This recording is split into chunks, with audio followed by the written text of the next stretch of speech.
Very pleased that you've come, and especially pleased that Rohan Samarajiva has come such a long way from Colombo to be with us for a few days.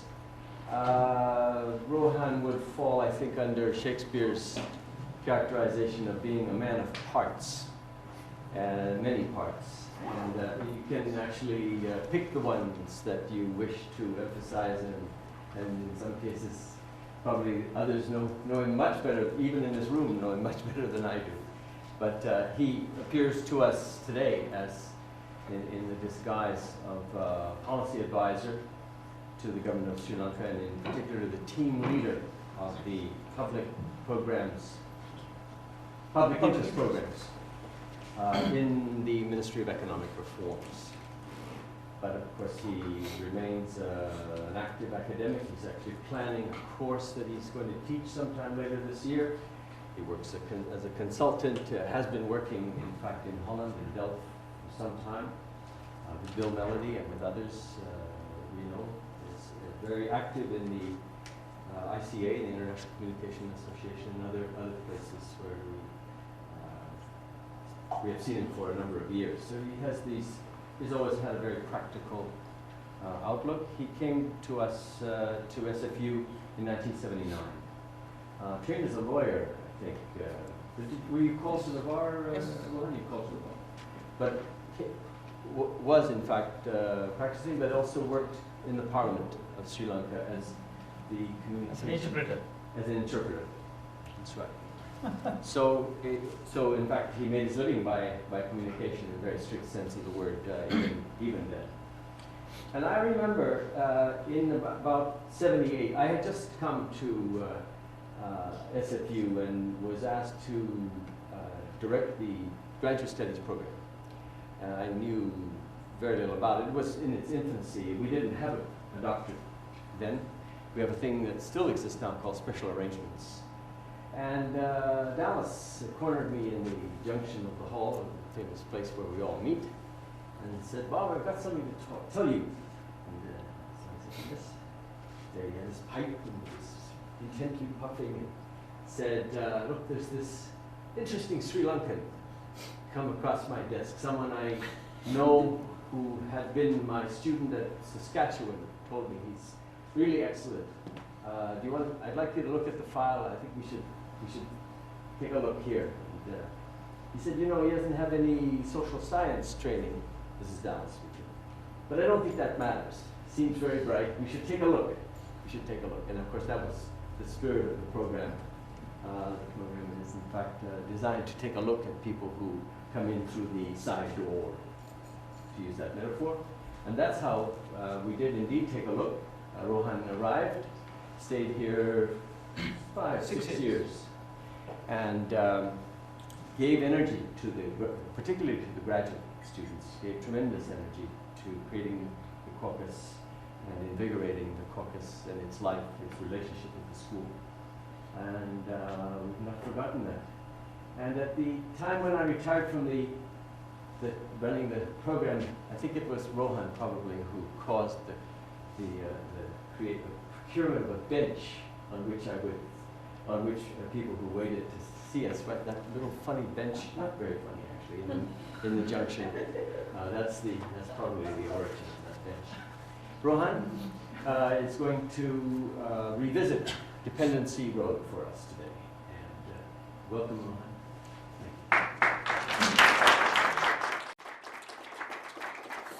So thank you very much. Bob, I was debating between which of the two sort of anecdotes I was going to start with. And one anecdote was Dallas saying, "Take a chance on this guy," to Bob. So I thought there's a nice sort of closing of the circle here. What I think Bob didn't mention was that I also came in as a qualifying student. So if I didn't get my grades that quarter, I would have been out of here. Except for most of that 6 years, SFU gave me money. I didn't even have to teach. So when I was thinking about this talk, partly I selected this topic because I thought it is good material for a good, solid Dallas Smythe style argument with you people, because you people are all tree-hugging Seattle WTO bashing types, and we in the developing countries are not necessarily sympathetic with this view. So I thought I should have a nice little argument with you. But actually, the origins of this idea came from a very good friend of mine who was at that point in sociology at UBC, Rolf Brulhart. And I can remember Rolf wanted to put together a panel on trade issues back in 1985, 84, thereabouts, before the WTO, before any of these things really hit the big time. And his sort of sense was, he said, some of these arguments don't seem to make a lot of sense for developing countries. So why don't you come and speak about the developing countries? I was sensible enough to say at that point, I said, no, I don't think I'm quite ready. I was actually in the middle of writing my PhD. But in addition, I said, I don't think I'm quite ready to take that argument on quite yet. So I didn't go on that panel.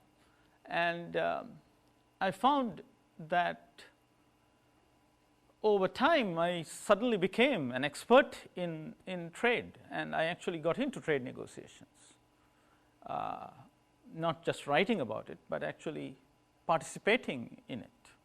So I thought, well, this is about as good a time to reflect on that whole process, which I think you will notice as I go through is not a simple issue, because you're dealing with issues like national sovereignty, national identity, and so on. And one has to always ask, what am I doing to my country?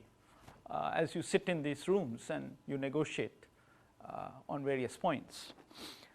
So, well, 20 years later, I'm answering Rolf's question in some fashion, I suppose. One of the most distinguishing features of studying communication here was, and particularly with Dallas, was that it seemed for most of the time, for many people, like we were studying everything. It wasn't about communication narrowly understood, as in many journalism schools, etc., in the United States. It wasn't about everything either, one hopes. But it was through many things. It was about many things, but through the lens of communication. So I would argue that at that point, there was a great interest in the nation state in many of the people who were working around the Department of Communication at that time. And of course, in Dallas's work, this was quite a central concern.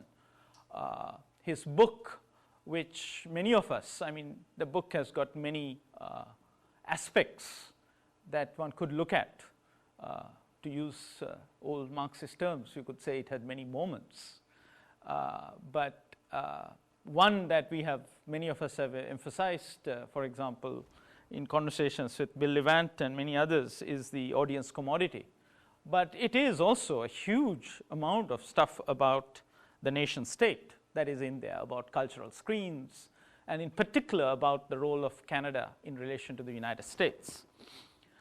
Now, my relations with Dallas, I think those who knew us knew it was always about difference and debate and argument. I couldn't actually understand why he kept answering my letters and giving very detailed comments to most everything that I wrote, even after I left here.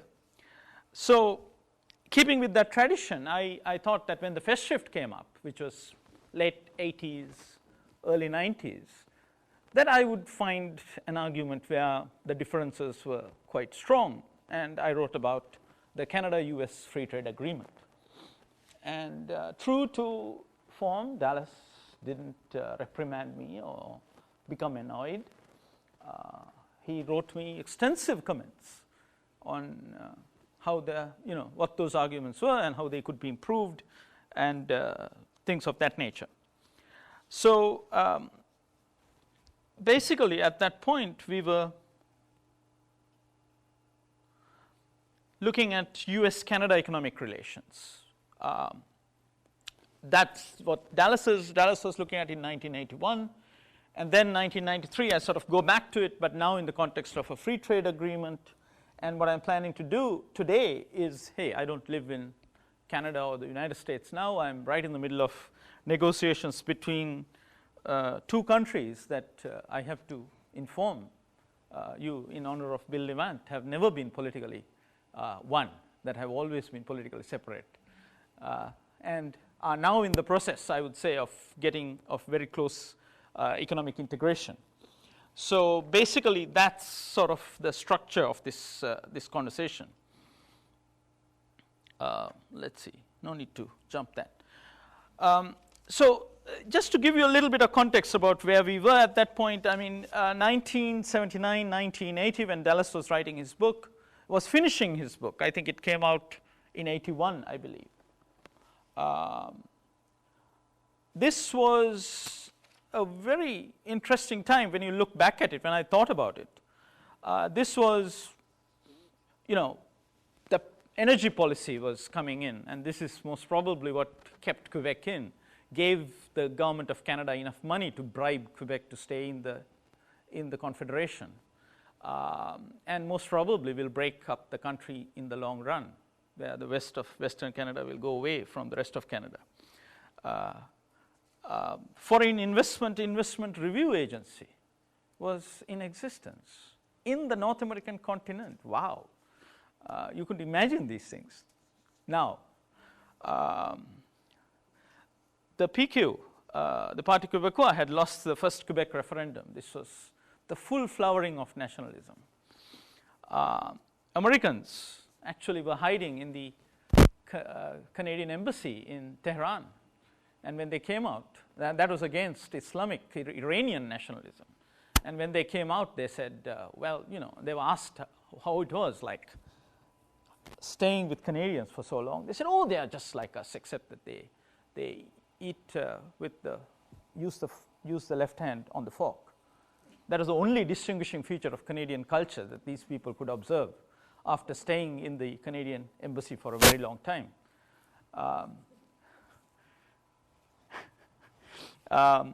The new international economic order and the information order were very high on the agenda. I was preoccupied with it. I can even remember Trudeau tried the last best shot in Cancun to try to put this thing together, and it failed. That was in about 83, 84. That was very much a nation-state centered, nationalism-centered. Nation-states are good entities that one can build orders around kind of concept. So that was, you know, that's why I say the full flowering was there. On the other side, the Soviet Union was in Afghanistan, talking nationalism, talking about the UN system, talking about the nation-state centered entire political system around the United Nations while trampling it in Afghanistan. China had just, I think, was retreating from Vietnam and licking its wounds after that little incursion. Vietnam was still in Cambodia after having got rid of the genocidal Khmer Rouge. The great hero of the South, Mwalimu Julius Nyerere, had invaded Uganda to get rid of Idi Amin. Just this shows that in fact the whole thing was shaky. It was sort of at the peak, and in fact the nation state was being violated left and right. I mean, you get further violations when Iraq walks into Kuwait, for example.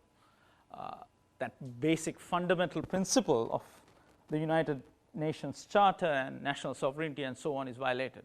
But you can see in this period there's a huge amount of activity around the nation state. But Dallas was, of course, a great believer in this thing, particularly in the Chinese version of the nation state. And I think you just have to look at my 1982 master's thesis. You could see that I too believed in the nation state. Now, in terms of theory that was around, I was happy to see one of the posters from the Innis Conference of 1978 in the Mallinson room. I wasn't there for that particular event, but the conversation was still dominated by Innis. The T-shirts were on sale in the department office.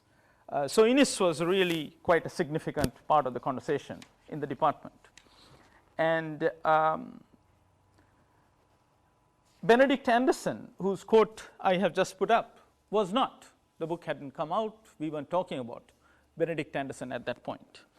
And of course, Bill Gibson, who I consider to be one of the most famous residents of the Lower Mainland, had not yet talked about the consensual hallucination that later became known as cyberspace.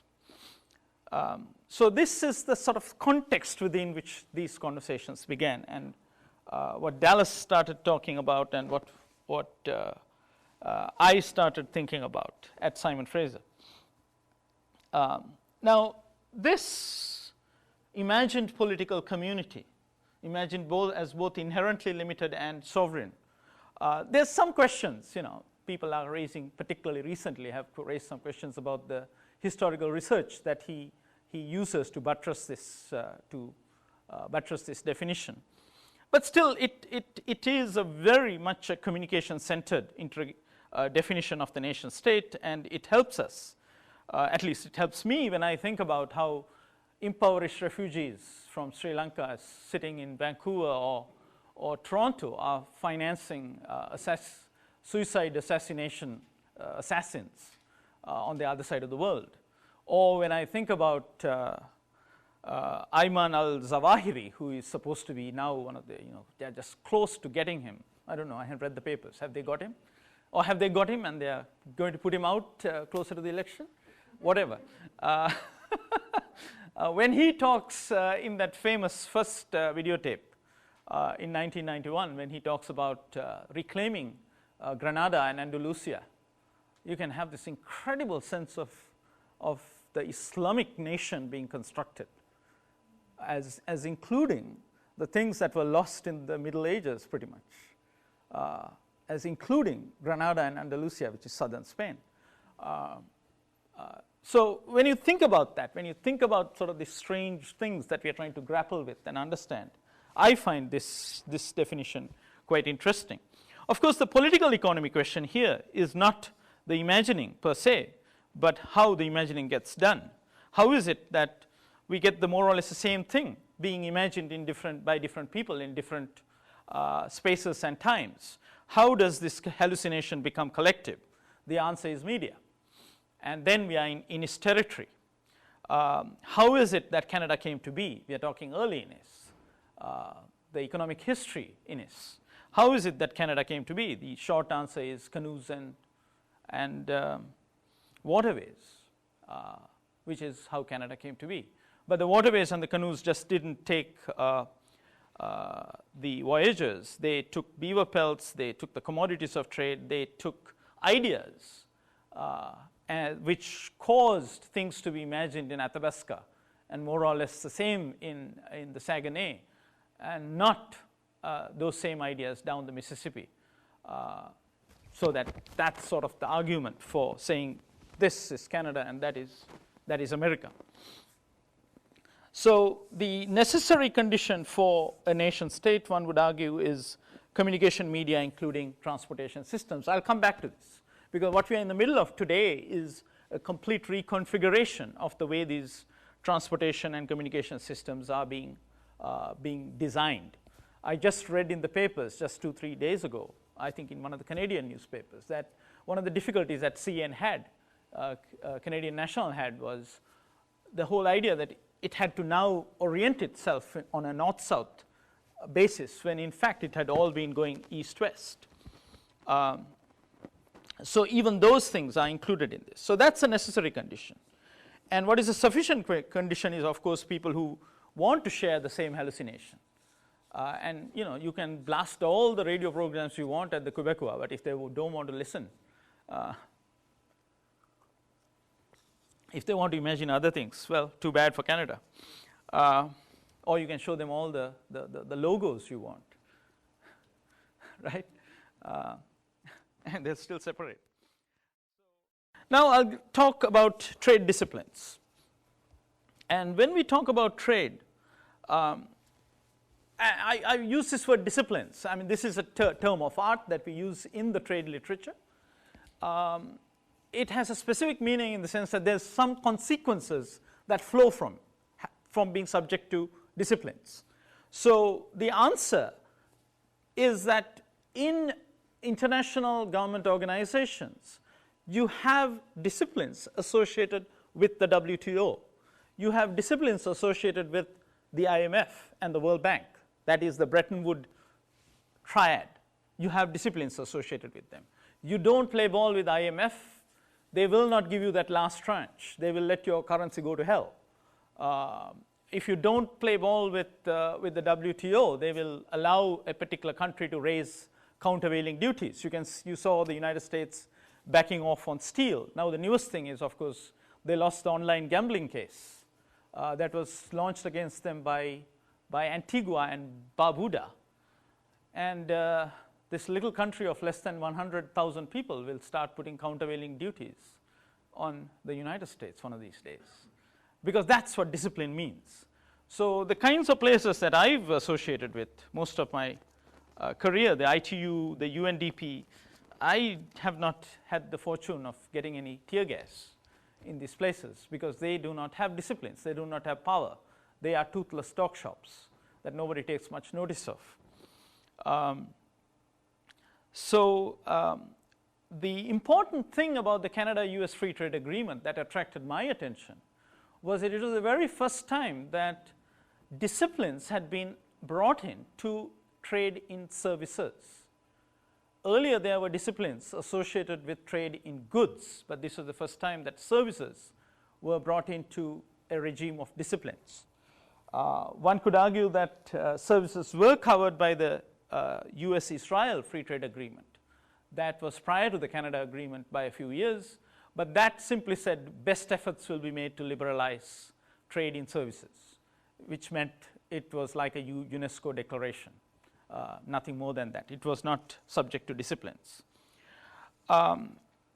So when you talk about goods, as a poster that I read today about the WTO said, those days it was very simple, because when you talk about goods, you simply are trying to bring down the tariffs. If the tariffs are at 25%, you bring it down to 20, you bring it down to 15, you bring it down to 0.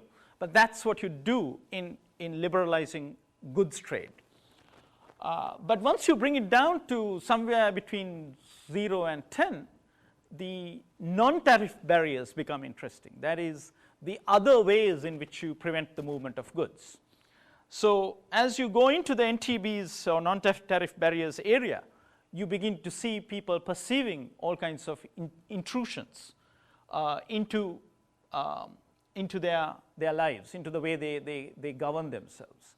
When you get into services, there are no tariffs. Nobody was charging tariffs on services because services are difficult to catch hold of or even to count, so you can't charge tariffs on them. So the only thing that exists in services is domestic regulation. The only way you liberalize services trade is by changing domestic regulation. So by definition, bringing services under trade disciplines is going to cause concerns about national sovereignty, because it's got to mean reaching inside somebody's country, inside nation state, and says, oh, you can't do it that way, you have to do it this way, or you have to do it the way we are doing it, or we have to have the same way in two countries. Now, one of my favorite examples was when I was teaching at Ohio State, one of my colleagues in ag economics telling me with a straight face that the absence of US type advertising in Europe for food products was a barrier to trade in agricultural goods, because you see, you didn't allow films to be interrupted in Europe. So the idea was that if you didn't, Desica had to be interrupted by nacho ads for there to be free trade. So that's sort of like an extreme example, right? So that's on the good side, but definitely there are all these things that happen. Almost the game starts with controversy on the services side. So the Americans at this time were of the opinion that they were going to have some kind of natural advantage on services. I don't think they really calculated on Bangalore and accent neutralization at that point, that other people could have natural advantages in service supply. But they were of the opinion that the way the economy was going, in fact, the opinion was that the future economy was a services economy. And thanks to one of the scholarships here, the Steele scholarship, I believe, Ada and Isabel Steele, one of those, which actually compelled me to travel. I wouldn't have got some of that money if I didn't go. So I went, and I was privileged to talk to people who are really at the cutting edge of this kind of thinking inside the US government, people like Gesa Feketakuti, who is still active somewhere, not in the government, but somewhere else, who were thinking of this as the future economy and of trying to open it up. The British were thinking about it. They were collecting information about what is called trade in invisibles. But again, this was at a very early stage in the debate. So the idea was that since the game was almost over on goods, and since the terms of trade were going to be shifting against the United States in particular, we got to open up services. That was the thinking that was going on at that time. Of course, there were many people who said, this is quite too intrusive, quite controversial, etc. And also they had all these issues of how to define this, how to handle trade. You had these arguments like, how could you trade haircuts, right? I mean, people used to actually have serious arguments about trading haircuts. So I will actually walk you through the haircut example just for fun under current technological circumstances and see how it can be done. So basically the issue was settled by talking about these 4 modes, and you cannot do any work in services trade today, any of the legal work, without knowing these modes, mode 1, mode 2, mode 3, mode 4. Mode 1 is very much like goods trade, which means the seller is in country A, in this case, let's say that's the United States, the buyer is in country B. So you need telecommunications in order to do this, to do services trade. While in the case of goods, you have this tangible thing that would come from there to here. It's very much like goods trade. Mode 2 is where the buyer travels to country A. So you'd have to go to the place. So the classic example of this, of course, is tourism, where tourism services are produced in Mexico. Plane loads of Canadians go to Mexico in order to consume them, and they come back. Mode 3 is where the seller establishes a commercial presence in country B. That is, an American bank or business establishment or whatever, that service supplier will come and set up a firm here, a presence here. Now, there's no reason why there should be a single American associated with that.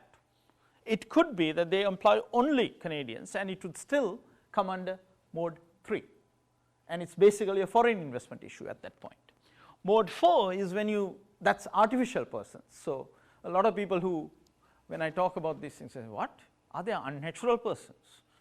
I said, yes, the people who do trade law. But natural persons coming in to work in that commercial establishment would be a combined mode 3 and mode 4 trade. So let's now see how the haircutting works. Haircutting, as you can understand, is a little tough on mode 1, but I will tell you how it can be done with good Canadian technology.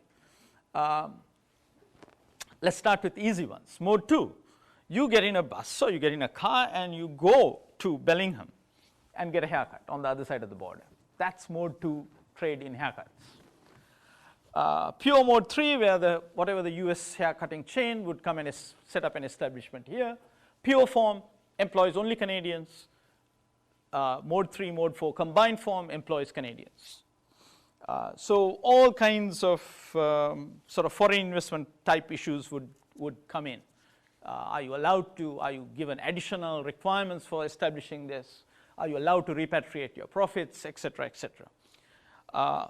Pure mode 4, without mode 3, would be itinerant haircutters would come across and cut people's hair and go back. right, without commercial establishment.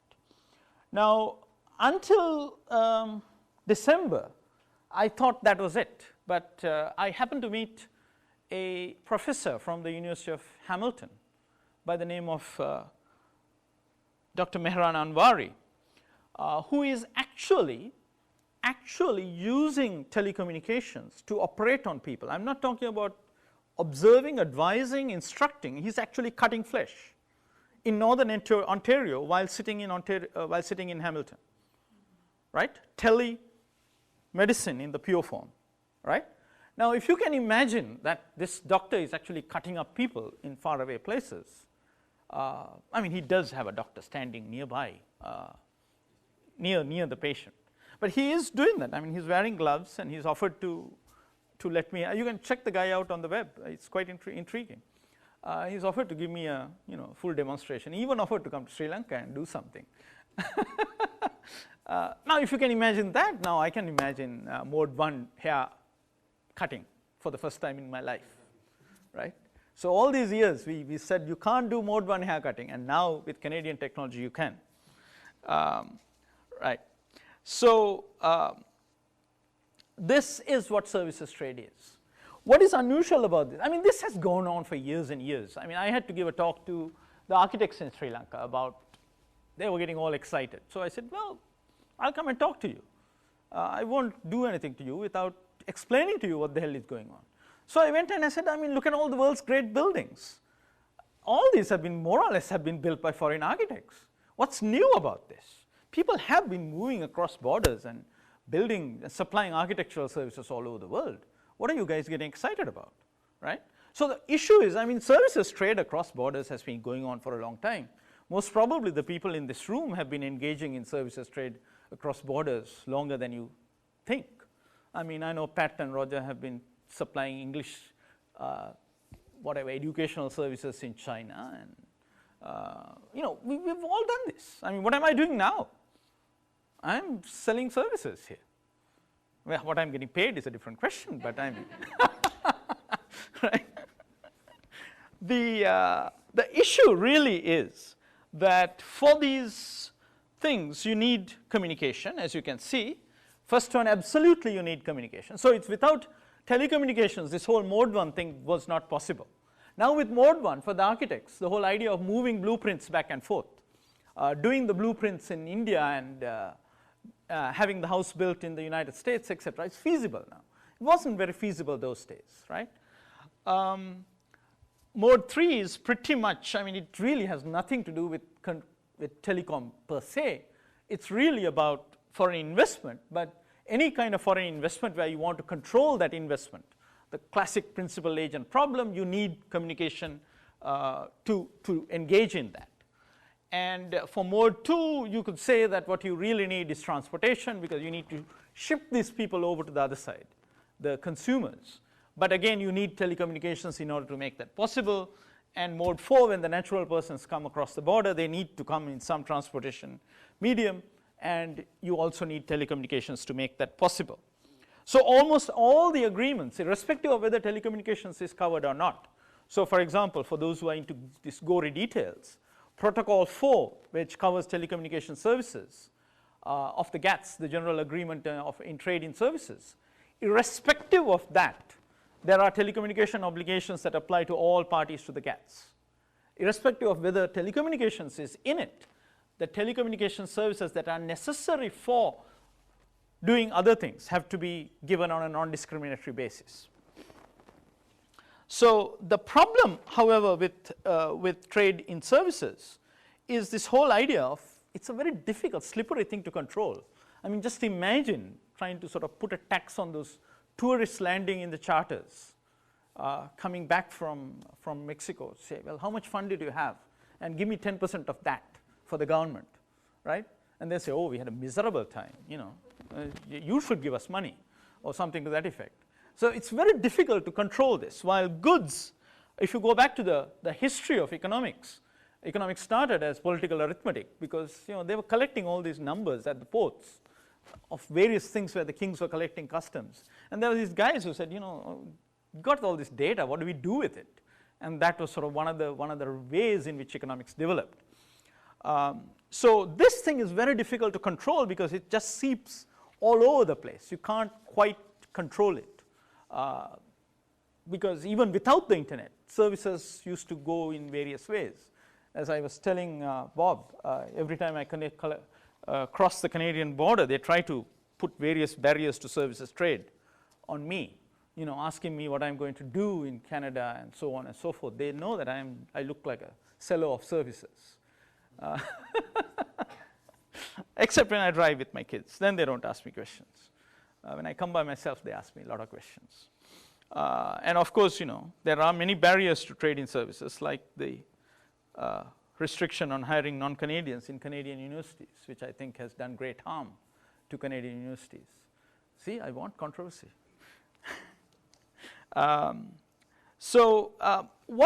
What it really does is that if you're trying to do any form of trade liberalization, any form of getting it into some disciplinary forms, you have to reach in to the universities, to all these organizations, and say, you can't do this, you can't do that. You're subject to disciplines.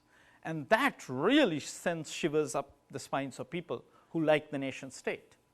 This creature of the Treaty of Westphalia, I mean, it was not like it existed forever and ever. It's not that Karl Marx was a fan of it. It's just that some bunch of kings and prime ministers in Europe got together and came up with this model of a nation state. And lots of people have got emotionally invested in it. And this investment is threatened by the fact that we could very well be moving into these areas.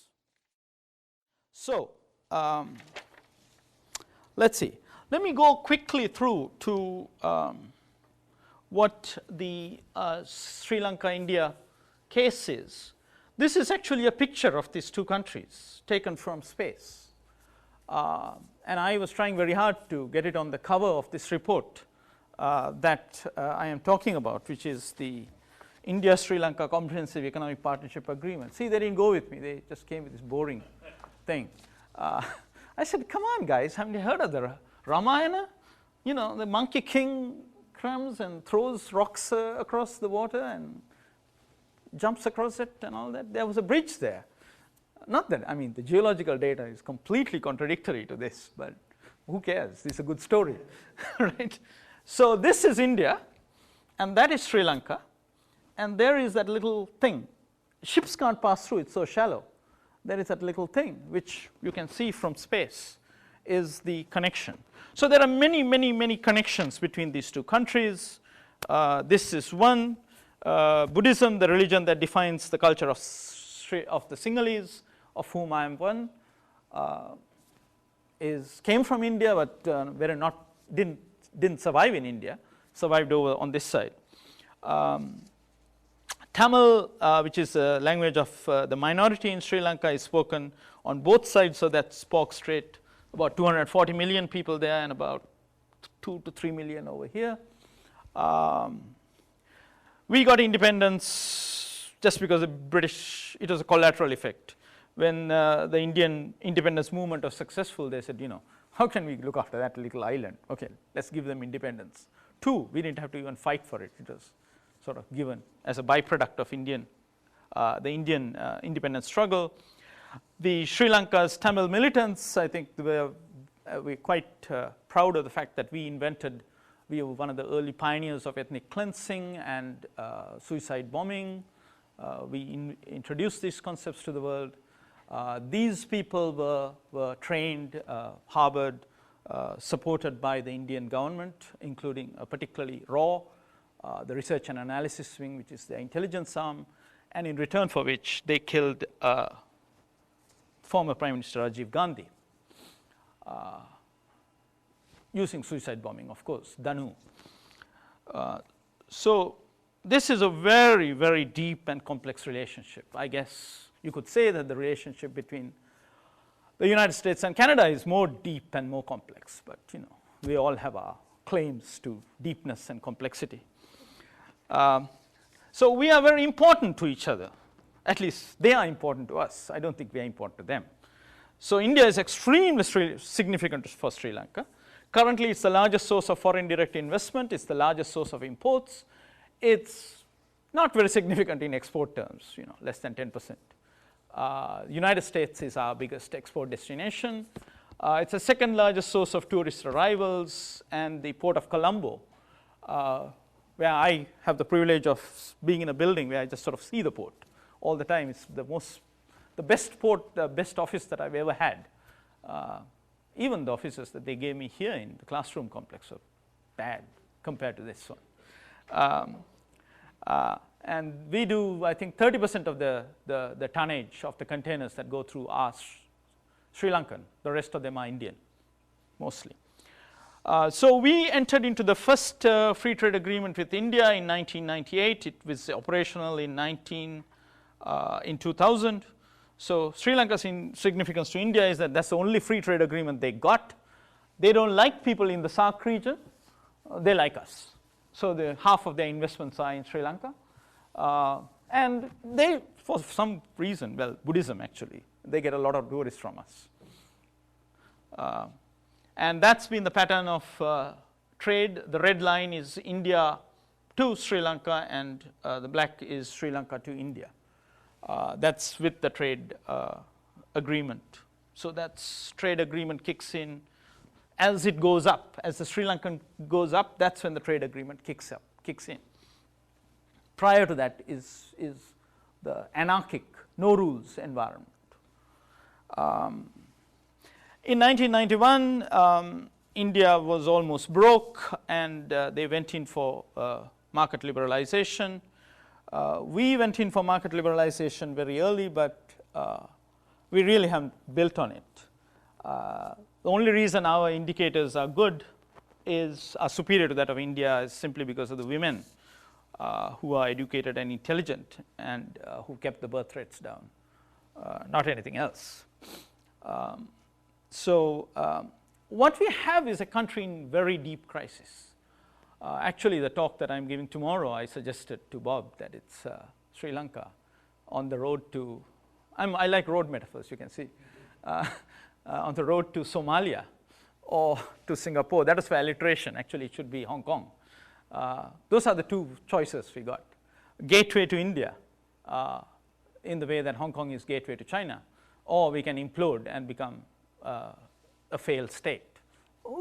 We got almost equal possibilities of going on either route at this point. So situation in 2001 was extremely bad. The economy had contracted by 1.5%, first time since independence. Tamil militants had blown up half the national fleet on the tarmac of the international airport, and the Colombo elite could no longer ignore the war. Insurance premia had war risk insurance was imposed. Basically, that crippled the export industries.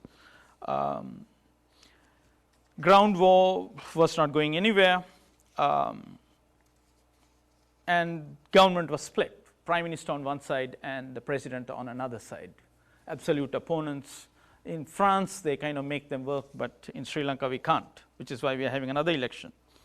So part of the attempt to restore this, this guy, the new prime minister, with a lot of political experience, 25 years of training for the job, brought in the Norwegian mediators, signs a ceasefire with the LTTE, the Tamil armed group, invites an Indian state oil company, not a private entity, particularly a state oil company, that was a requirement, had to be government owned, and asked them to come into Trincomalee, which has the effect of separating the two parts of Tamil Eelam. And it was supposed to be the capital of Tamil Eelam anyway. And the whole idea, to put it briefly, is that if the Indians get attacked, the Indian army can land. Sort of to create the conditions for an Indian invasion. So basically, the bombs stopped exploding. The buses started moving between Jaffna and Colombo. War risk insurance was removed. Things got better considerably. They haven't really been. I mean, people get killed, but not on the scale that they got killed in the old days. The civil war in Sri Lanka was from the very beginning a very, very globalized war. in the sense that that same water that you saw, that was the hinterland. I mean, boats from there would just go across.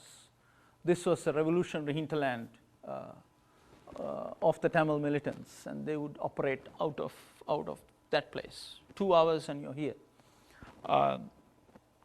But after the 1983 pogrom, that was when it was truly internationalized. You had hordes of refugees who had to pay mandatory or sometimes willing amounts for the LTTE, which goes into Swiss bank accounts, which goes to Thai and South African front companies, which goes to charter ships from Liberia to carry arms into Sri Lanka. A truly international war. And the response of the Prime Minister and his trusted envoy, Mr. Morogoda, the minister that I work for, was also extremely international. It was to build a safety net. Norwegians and the Scandinavians are there, there's mediation, etc. But the true safety net is the United States on one side and China and India on the other. Regional superpower, global superpower. India can spoil the game as they have in the past, while the US, of course, can squeeze the money coming in for these people, particularly after September 11th. From the very beginning, they didn't limit it to the political, as many people had tried to do in the past. From the beginning, the economic was emphasized. As I said, it was an Indian oil company that comes in for the oil tanks. These were the oil tanks that were built for the Southeast Asian forces under Lord Mountbatten. This was the commanding, this is on the other side of that island. After Burma, Singapore, all these places fall, this was the center of British power during the better part of the Second World War. Those oil tanks, real crappy oil tanks, I mean, they are full of holes. You need a hell of a lot of money to restore them. So the Indians said, we are now in a liberalized country. Give us something real instead of this holy in the HOLY. Not that sense. Oil tanks. So, sort of as a byproduct, we gave them 100 gas stations in the south, and we liberalized the entire downstream petroleum market, which I'm directly involved in. That was a good move. And we got $75 million US for that too. So every time you get the political activity, you also have the economic activity coming close together. You have Assistant Secretary Roca landing in a military jet in Jaffna as a show of American military power and support. Shortly thereafter, you get Deputy Trade Representative Huntsman landing in Colombo and conducting very high-profile trade negotiations with Sri Lanka, saying, yeah, we'll give you a free trade agreement too. So it sort of goes like that. The relationship with India was very, very, well, warm. I mean, we've got these guys going to India all the time, but very tense because the Indians couldn't quite stomach what had happened to them. I mean, they got beaten the crap out of by these guerrillas. They were betrayed by the Sri Lankan government. Rajiv Gandhi was killed. So difficult for them to accept it. And I talked to these people just at an interpersonal level. Very difficult for them to accept that we are doing business with the LTTE. So I believe that, now again, I don't have any first-hand information on this, but somewhere in 2003, most probably the government started, for this there is evidence, the government started public discussions and appointed committees to work on something called the Comprehensive Economic Partnership Agreement, this document. At the same time, defense negotiations started for a joint defense agreement. And again, we know we can sort of work back and say that's where it happened, because at the same time, on October 20th, when this is announced, the defense agreement is also announced. So this group, very intense work, and we were driving it without question. If it was left to them, they wouldn't have pushed it. We drove this whole process. We didn't even stay with this sort of natural protocol where you alternate the meetings in the two locations. We said, okay, Next meeting, we come to India. 2 meetings in a row will come, if necessary, in order to get this thing moving, because we need this agreement. So this agreement goes through, I won't get into all that detail, but a lot of things are covered particularly on the services side. Very interesting issues where, for example, within the Indian government, some of them are talking about keeping keeping their trade in the Indian ports, and this explicitly concedes that it would be okay to have Colombo as a transshipment point for Indian ports. It opens up the air services market, even though there were people in India, in the Indian bureaucracy, who felt that would result in a siphoning off of Indian traffic into Colombo, and they would then take other planes out. So these things were hard negotiations, but we did them.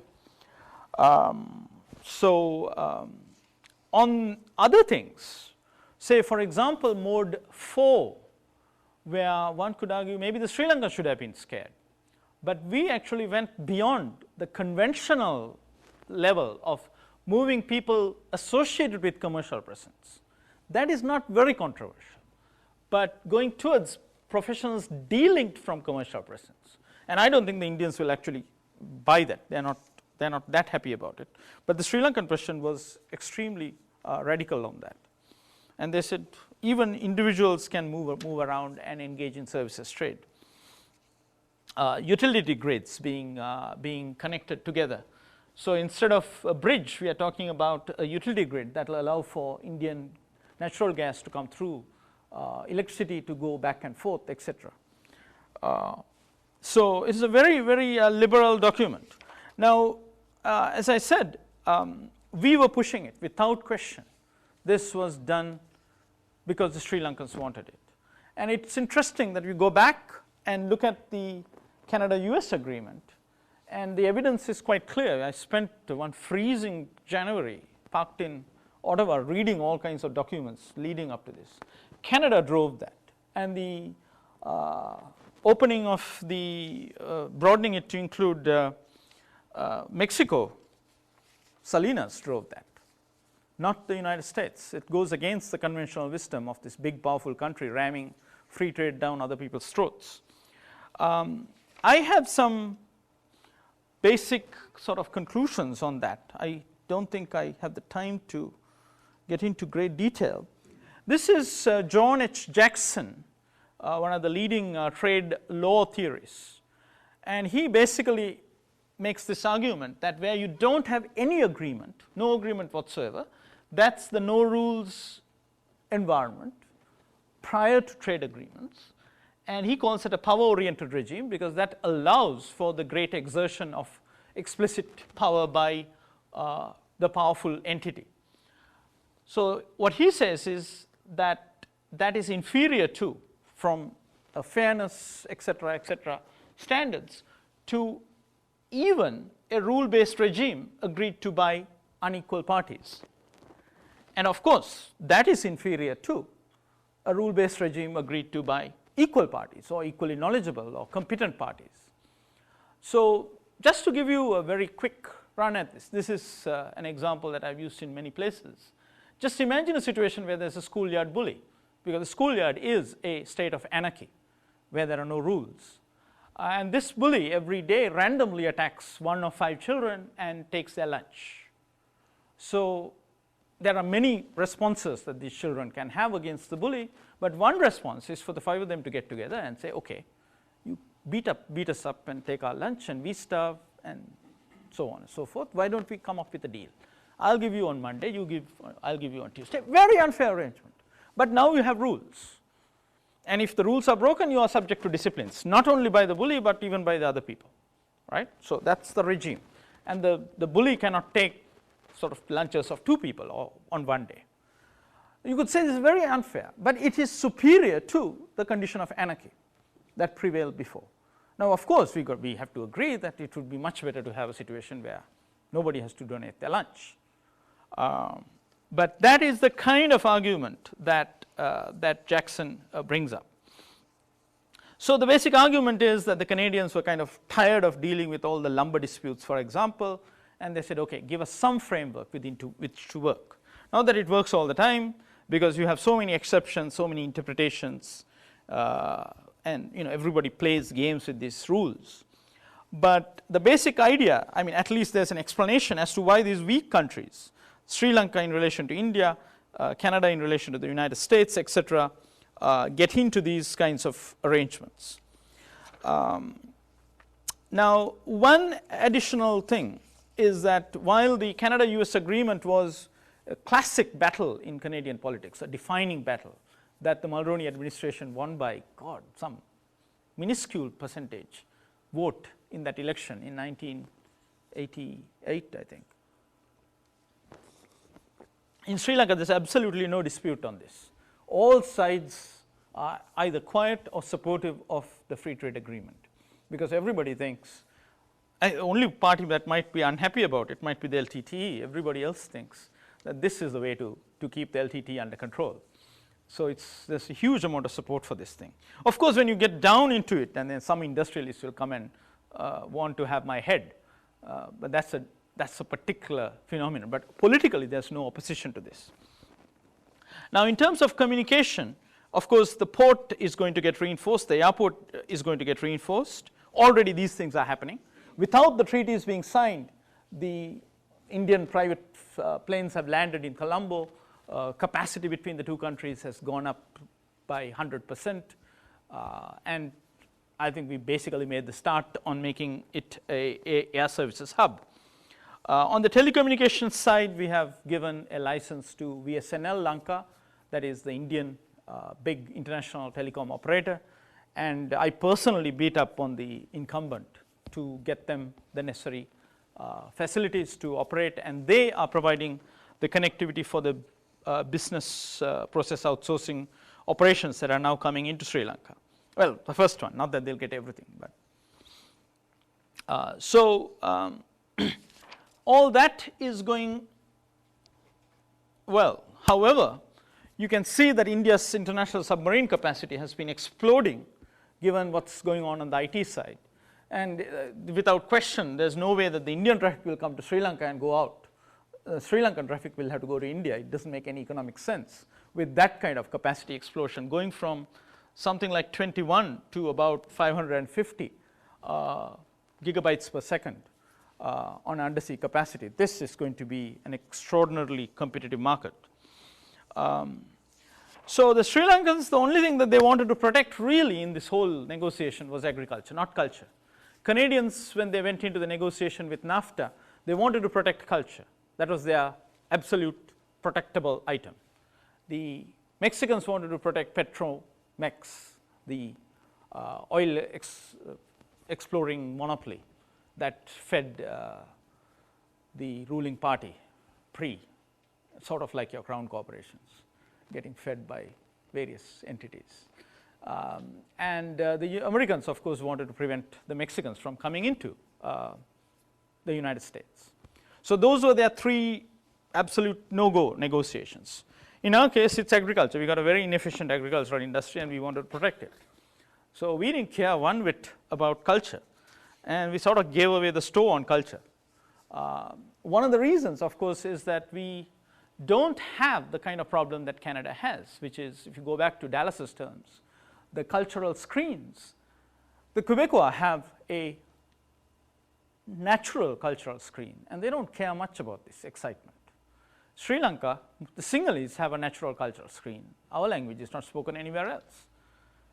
We watch our miserable telenovelas or teledramas. I mean, they are truly miserable. I don't know why they are, but they're truly miserable. We watch them a lot. It's all about mourning and groaning and people in trouble and horrible stuff. And nobody can make that crap anywhere else in the world. So we'll watch that. We don't care about that. Now, the Tamils, of course, is a very interesting story. There's no Tamil industry to speak of. And it'll be very interesting. There are many people who think that the LTT has got pan-Tamil ambitions, that this is not really about Sri Lanka. It's about a greater Tamil political entity, whether that will trump regionalism. And I think we are beginning to see that regionalism counts, because already the LTT has split between North and East. And East is saying, we have an identity that needs to be safeguarded. So I sort of went along with it. Though theoretically I had difficulty with it, but sort of emotional, pragmatic grounds I went along with it. I no longer have those concerns. I have no affection for the nation state at all. Too many people have suffered at its hands. The consensual hallucination articulated by Bill Gibson has given us so many instances where the nation state simply makes no sense. I mean, we can have other kinds of hallucinations. Just to go back to the definition of Benedict Anderson, of people in England who read the same newspaper throughout the United Kingdom. The newspaper that I most regularly read is the New York Times. And I'm sure there are many people in Canada who do that, because online it's easier to read it than to read anything else. And I believe that the Toronto Globe and Mail most probably has overtaken some of the Vancouver newspapers by now, at least among certain circles. So, you know, this internet thing is changing a lot of these. There are two key areas where the nation state makes sense, in my view. One is war. The externalities of military attack under current technology. I mean, we can again, like my friend Anwari operating on people in northern Ontario, we can imagine genetically coded military attacks where, you know, you come in and kill all the Armenians. You know, you're right next to an Armenian and kill the Armenian, and the person next to them is alive. Or you can kill all the people who use Linux. You can sort of kill them in cyberspace and keep all the Microsoft people alive. You know, you can do that, you can conceptualize it, but we are not quite there yet. Right now, when we use crude weapons where, you know, I try to kill you, I kill everybody around you. And I talk about, in this paper, I talk about some of these particular experiences of the Indian Air Force violating Sri Lankan airspace back in 1987. And, you know, the RAW and all that. So war is one area where the nation state has got tremendous possibilities, and it really is needed. Then the second is the basic problem of democracy, which is, this is an argument that was very well articulated by Jerry Brown in one of his campaigns, which is all these trade agreements, blah, blah, blah, are okay, but how they're so distant from human beings that you can't really participate in the decision making. And I think that's a very, very powerful argument, extraordinarily powerful argument. Because however much somebody like me tries to see, you know, what are my people thinking, what are these people who I represent think, very little opportunity for me to actually get that feedback when I'm in those rooms. So it's a very distant technocratic activity. So I think that's the fundamental flaw of a lot of the trade negotiations. But of course, I would then argue that if I apply that criterion to the United States government, with 280 million people, a Congress and Senate that's located in Washington, I mean, what role do the people in you know, Columbus, Ohio, or some other place have in those decisions? Do they really participate in that? So the democracy argument actually attacks the nation state itself. It doesn't say that the nation state wins. It just says that we'll have to get it down to some manageable level for people to actually make decisions. I think the Canadian situation of, you know, 30 million people more or less, and you guys sitting here pretty much shut out of everything when the decisions are made in Ottawa, Toronto, and Montreal is something you should think about when you rail against the WTO and its anti-democratic aspects. So the issue really is, in the end, while these problems exist, I think the nation state is going down the tubes. Something else is coming up, what I talk about as the petri dishes. This is what we are walking about with the NAFTAs, the India-Sri Lanka agreements, the European Union. There's things cooking in these places that require our attention. For various reasons, not identical reasons, political leaders are voluntarily ceding elements of national sovereignty to larger entities and supranational treaties. In the case of Sri Lanka, we are yielding significant amounts of sovereignty in order to save sovereignty from chronic instability that would be caused if we have a Tamil state 24 miles across the water from the 240 million people in Tamil Nadu. So I'm not saying that, if we can do a separate state and get on with life, we would do it. But it's also a problem, because once you do that, you're living with enormous amounts of instability. So whatever will be created, what is happening, all this theoretical stuff is irrelevant. What is really happening is that the transportation and the communication networks are going to get so integrated that in fact you can't unscramble the egg once it's done. So that's the agony that I was living through in these rooms as I was negotiating. And I thought about Canada, and I thought about all these concerns that you guys had about Canada getting completely eaten up by the United States. But then I happened to read some of these opinion polls about gay marriages and the use of marijuana, particularly in Amsterdam, is it? And I said, oh my God, this place has deviated a lot more from American culture than when I was living here, when we lived here in the 80s. Culturally, there seems to be a greater divergence, despite all the claims that people said of cultural homogenization. So I took hope from that and think that this particular hybrid island culture of Sri Lanka will survive, despite what we do in the conference rooms. Thank you. Thanks very much, Rohan. In the spirit with which you introduced your talk, the floor is open for debate and dialogue and questions for Rohan.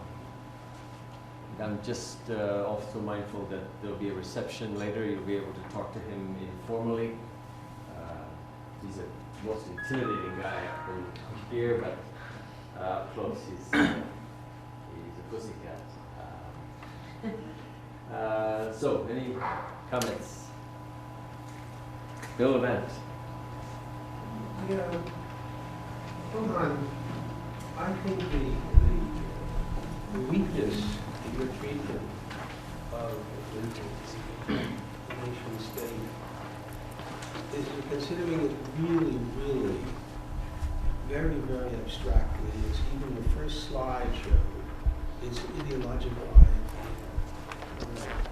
You're not considering the structure of the state in the context of the imperial development of imperialism.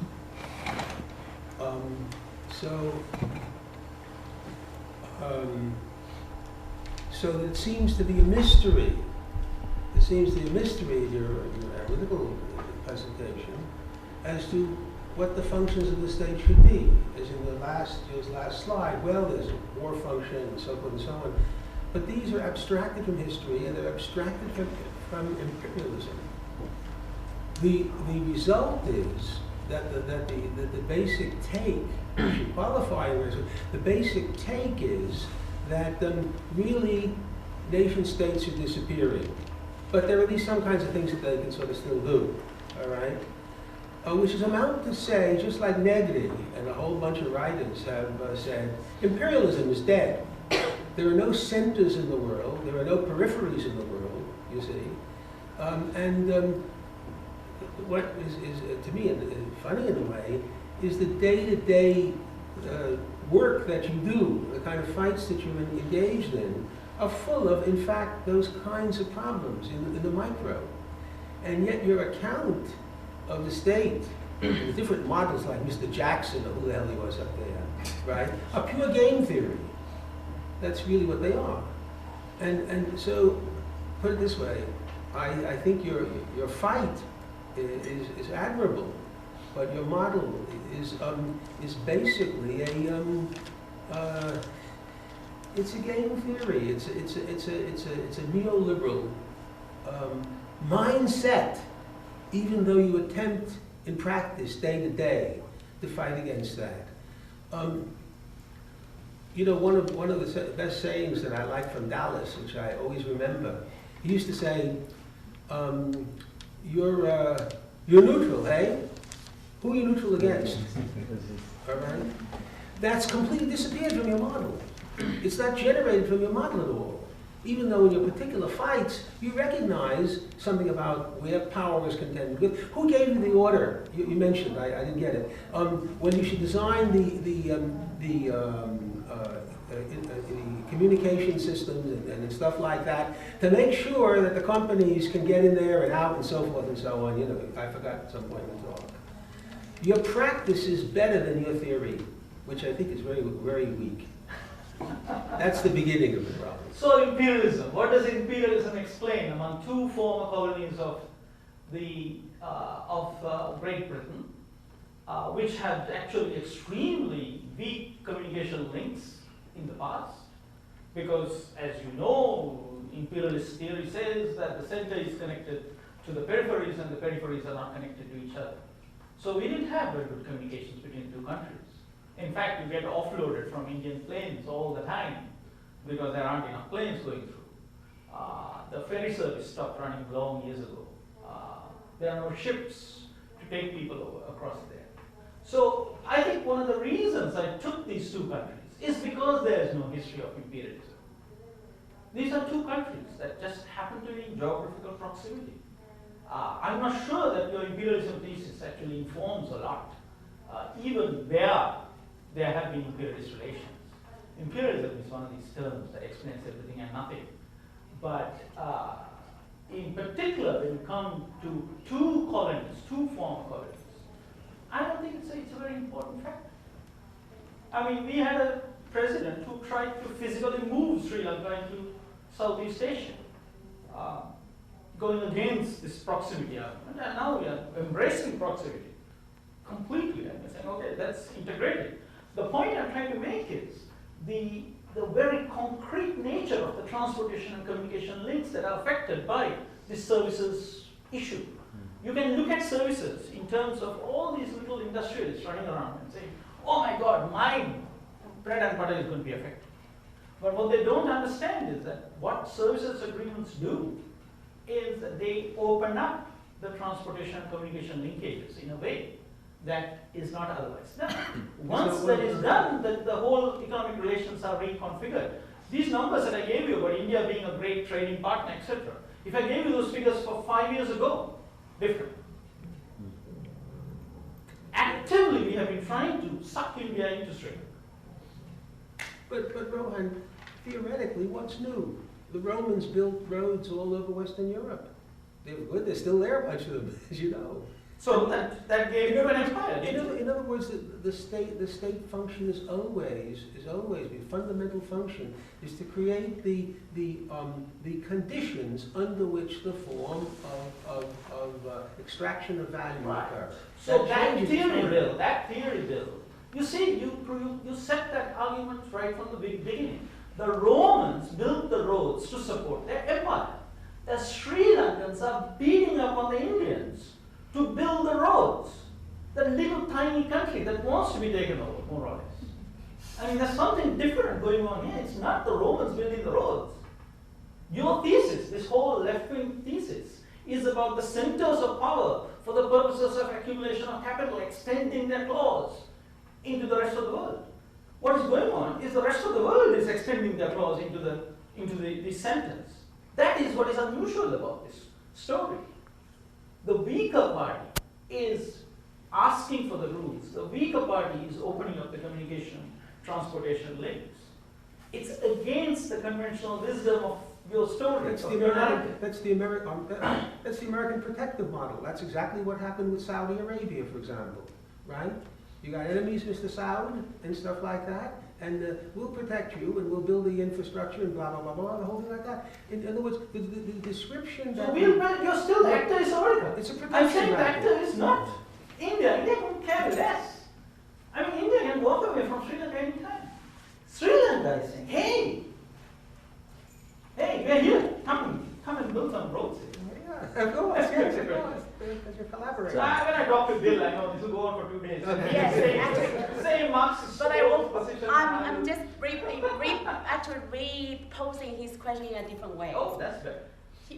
Because I do agree with his point about you being analyzing, kind of in abstract terms. So on the one hand, in your argument, you were saying the nation state is being attacked, and it's been undermined in many ways. But in your own, might say attack, because I don't see any sort of active agents going and destroying them. Right, but in your own analysis, it's like the concrete on this last complex. Sorry, okay, let me finish if I can. In your own framework of analysis, actually you're still using nation-state analysis. You're saying, for example, in the last sentence, you say the weaker party want to get into the trade agreement, which means Sri Lanka, right? But if can I pose it this way? Rather than, in this case, what I see missing in your analysis is a social analysis within Sri Lanka. Within Sri Lanka who want to trade with India?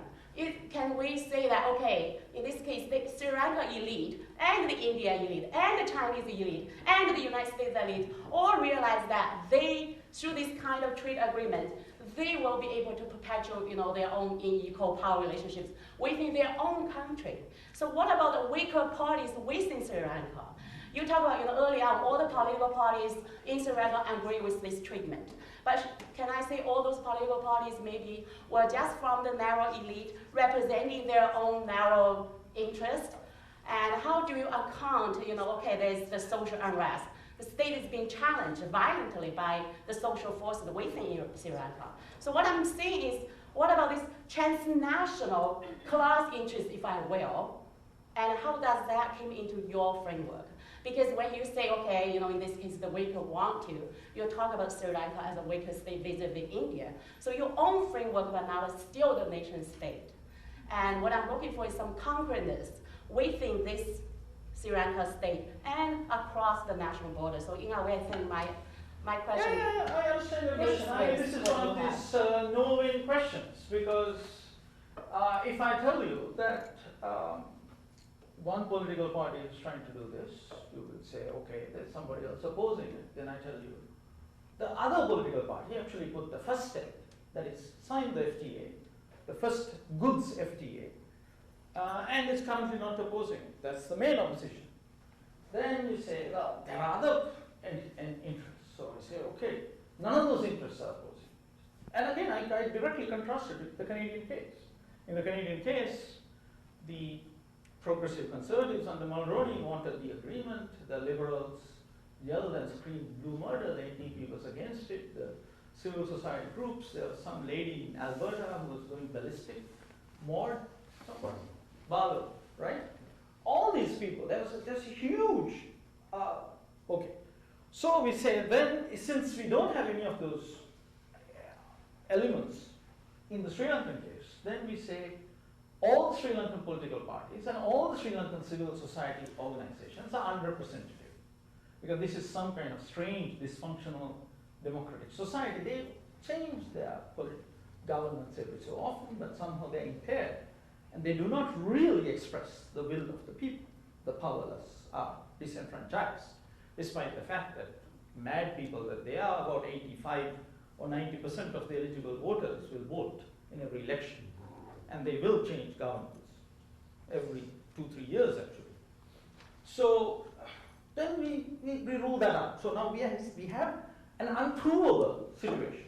That there is some opposition, because our theory says there has to be opposition. And if we can't find the opposition, we will postulate that it exists. So you win. But you're saying that there's no one who's not in their interest for Sri Lanka to do this, that everybody in the country is going to benefit from this. No, I'm not saying that. My God, I even went beyond that, and I said that when it comes down to particular industries like the IT industry, like the architects, like, try opening the agricultural market in Sri Lanka. They will hang me on a street corner. All these people will have their particular ox's gold.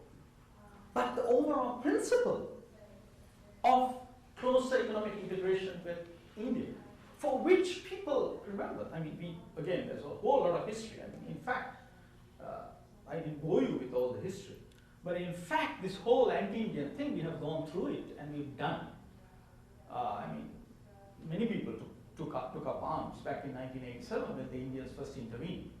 So at this point, that we have gone through that catharsis, And we have figured that we need this integration. It seems to be as much of a I mean, we are right in the middle of election campaign. Right in the middle of election. They threw everything at each other as they could. But nobody's talking FTAs. Nobody's talking the Indian in particular. Because you can't criticize it in Sri Lanka because everybody's got this idea that the only way you save some semblance of Sri Lanka, right? There's some semblance of calm and peace. And again, I said you can go through the whole gradation of people who don't mind if you carve out the northern province and give it to Elam. People who say, well, even worse comes to worse, let's give them the east too.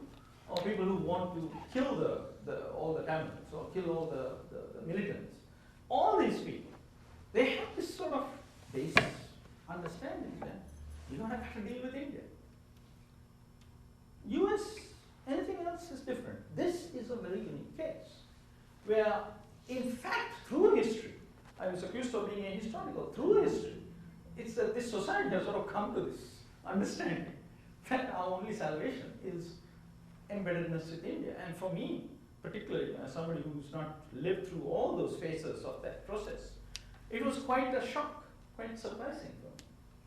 Because I have always considered myself to be semi-Indophile, semi-Indophobe. I mean, there have been both sides to my personality. And it took a lot of effort to do this. I mean, I can remember just coming from meetings, going and talking to people. I said, what the hell am I doing? I mean, it's a very emotional thing that I've gone through here. But in fact, this seems to be as representative a project that I've ever been involved in. GATS, huge problems. People don't like GATS. People don't like Doha. There's disputes on that. US free trade agreement, not too much.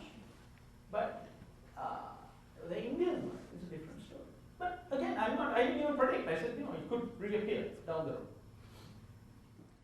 The problem I'm having, because I don't know enough about Sri Lanka and India and that relationship, I could sort of suspend my suspicion, right, and sort of say, well, he knows more about it and he's on the ground and he's got some idea.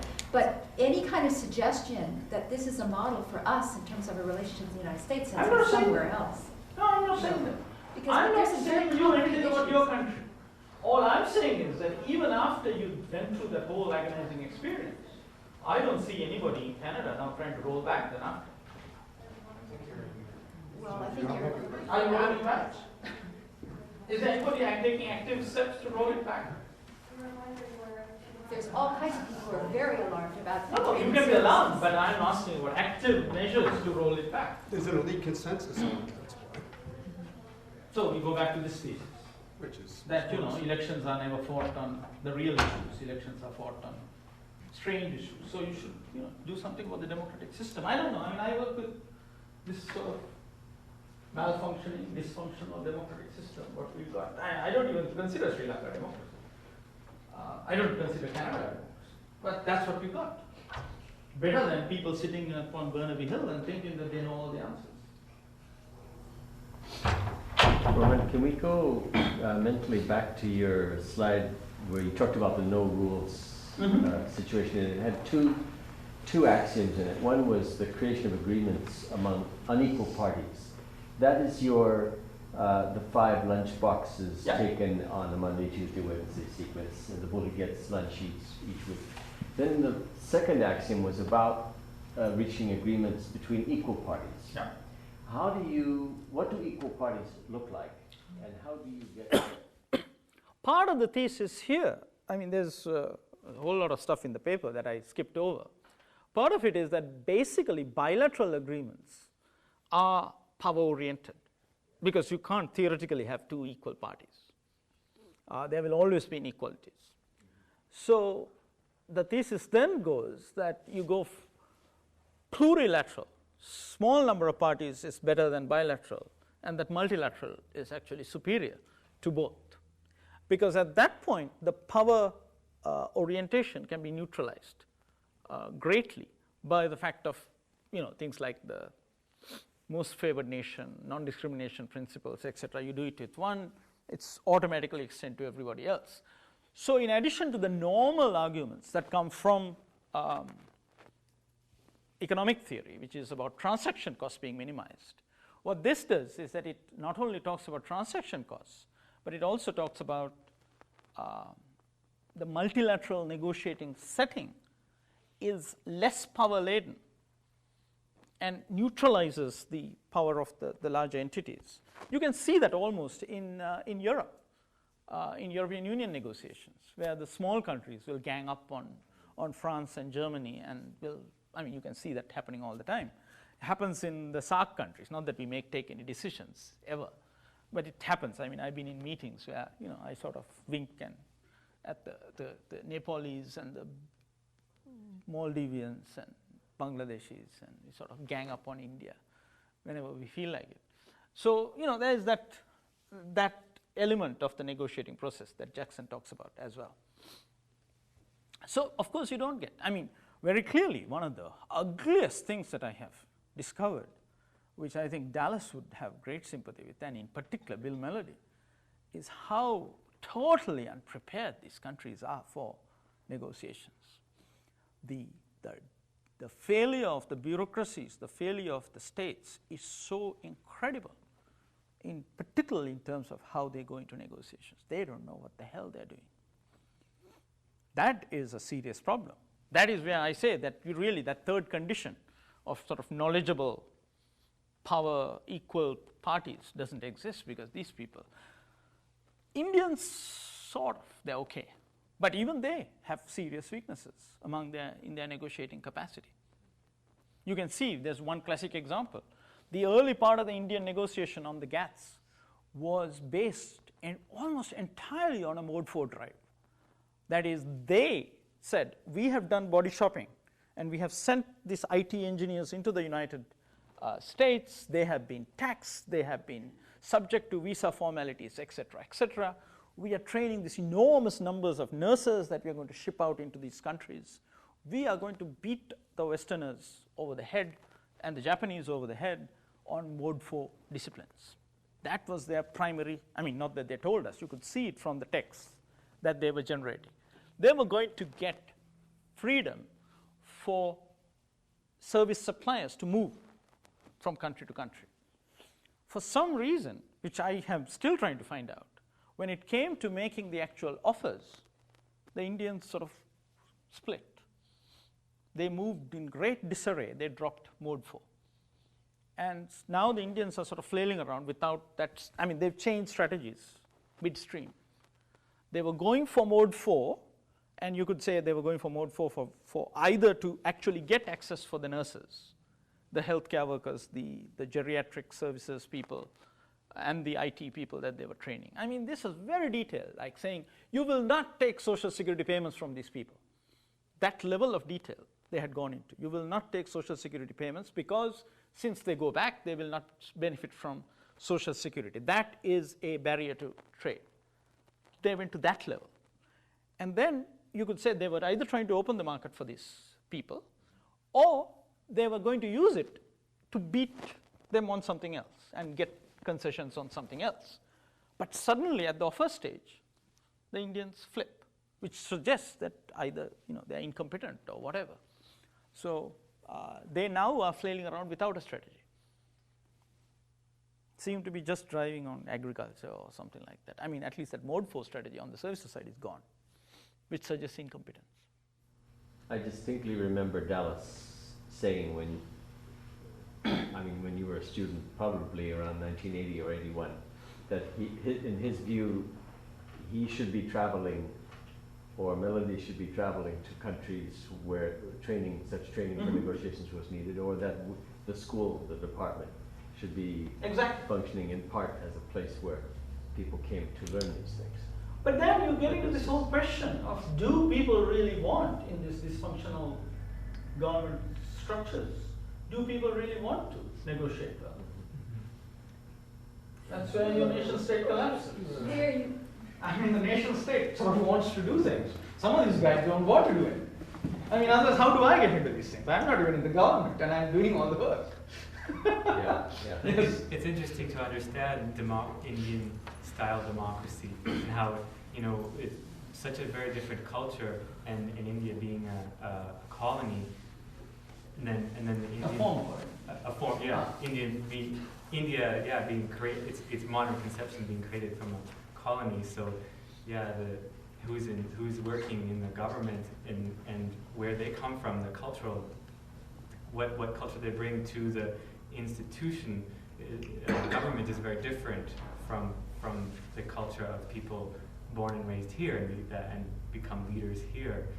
So I can see how that gets reflected in center versus periphery nations in the way that their democracies run. I'm not sure whether I agree with you. I mean, when I talk about Indian negotiators, I pick them because generally in the international relations field, people have considered the Indians to be the best of the negotiators. From the time of Krishna Menon, the best players in the UN, the guys who give you most hell about drafting documents, resolutions. Everybody has seen them as the stars of the third world. They're the best at that game. And I've negotiated with these guys, and I know how good they are. And that's the civil service. It's not the political bodies. It's the people who come through the British administrative service, the colonial whatever administrative service, which was transformed into the Indian administrative service. They're good. But what I'm saying is that even they, I mean, I just gave one example of even they not really having a strategy or of not holding on to the strategy. And I could see, I even tested them on this. Because all I did was, in their early stages, they had put what I call requests. They had put a request to Sri Lanka on mode 4, which is they wanted Sri Lanka to open up on mode 4 completely. So all I did is I took the exact language that they had used on Sri Lanka and I put it as a Sri Lankan position without telling them what it was. They said, oh my God, we can't do that. I said, what do you mean? This is from your request. Why can't we do that? So essentially, in the second phase of the negotiation, I nailed it by using the first phase of their negotiation. And then they said, at least I wouldn't back away from it. They said, at least take that little thing at the bottom where I had said from, just to, I had said from the Indian request to Sri Lanka, dated such and such. They said, at least take that out, Rohan, please. So I took that out. Good. Time for one more question. Bill? Pat? I don't know. Pat, Someone had there. Yeah, okay. I just want to point out that, maybe you're not aware of this, but the issue of trade and services is very hot in Canada and is being discussed. And one of the hottest areas is health services. And one of the things that seems to be going on is that there's some illusion on the part of the Canadian negotiators that there's this great opportunity for us to sell services in the health sector. And we've got to open that up for us. And not paying adequate attention to the question of what it means to do it in reverse. And there's this tremendous interest in the Canadian market. And, I don't know what the situation is in terms of India and Sri Lanka and how they compare in terms of health services, but it's quite clear there's a huge difference in terms of the US and Canada in terms of their models on the provision of this service. So it isn't the case that people don't pay any attention to it or don't have any opinions about it. If you actually read your spam, you will find that health services are being traded across borders quite extensively. I'm very The thing is, aware people of it. don't read their spam. So in the same way that in the early stages of broadcasting, health services were supplied against US national rules from Mexico. A lot of the so-called quacks, the people who didn't fall within the definition of orthodoxy, moved across to Mexico and blasted their programming in and supplied their services using God knows what. I don't know what means they used, postal orders Rohan, or whatever. Yeah. I mean, that is going on the internet all the time now. Rohan, I was inclined to what Pat's question. I know, she's saying that the Canadian No, health system will collapse. No, I think it will. I think what Pat's question is raising, is opening up, that the category of services is a mysterious fiction, because in services are combined health, which of course moves by germs, let's say, for the moment. It includes banking services, all right? Education. So, Not just hair. I know this, that's why I said Wait, services wait. is the future. Wait. Services And is so not you- separate and so from you- goods, and is so you- the future. These are Economy. not just economic categories. we're talking about here. There's a whole question of an industrial development strategy versus a whole question about meeting basic social needs. And these things are in tension. Yeah, but And there are people who are fighting to it's hold on to that. good original that you vision. fight, but you better pay attention to what's going on the internet. Because these things are not going to be decided in meeting rooms. But then what The is- future and what of is- these things are not decided on the So meeting your rooms. argument is that it's technologically driven? No, that it's determined? I'm not saying technological driven. I'm saying people are finding all kinds of means to do whatever the hell they want, and the nation states will not be able to control it. That is part of the attrition. It's sort of like your little concrete pieces falling off this building. Your nation state is falling apart. That is part of what I'm talking about. Is that it will be eroded. If you can try to control that, good luck to you. That's much better than going and negotiating about help. But that's because you didn't start by considering the state as a scene of class struggle. Well, I'm not into this class stuff anymore. Okay, right. I think that should be said. I think it should be said so that. Of course! So- I'm very proud to say that. I do live in the present. Okay, well, That's all then there's a increasing gap. I mean, you're a neoliberal in the Yes, morning yes. and a well-wisher in the Yes. afternoon, in a certain sense. Yeah, I think, I think all those theories explain everything and nothing. They have been explaining everything. If the Canadians are agreeing to X, it is because of class. If they don't agree to Y, it is also because of class. I'm sorry, I never accepted it even those days when I was at Simon Fraser. That particular class analysis. It never appears in any of my writings. Okay. Rohan, thank you very much. We have waited a long time, many years, for you to come and give this lecture. It's been very much worth the wait. And we know that you're here tomorrow. If any of you are able to come in the morning, right here in this building, there'll be a discussion on Sri Lanka. Just as he said, whether it's on the road towards Singapore or Somalia. And I think we'll get into probably a much more detailed analysis of the political situation in Sri Lanka, which Rohan knows intimately. In some ways, one might say that had Rohan not come here, what I speculate, of course, that had he not come here in 1979 or 80 and started the journey that he's on, we would be somewhat different, of course. He would have stayed in Sri Lanka, and he could be very well a body lying on the side of the road. I do believe that his life would have not necessarily been quite this long had he remained in Sri Lanka. Am I off the target? No, you're right. So I sense that. I would thank my existence to this. I do think so. So, thank you very much.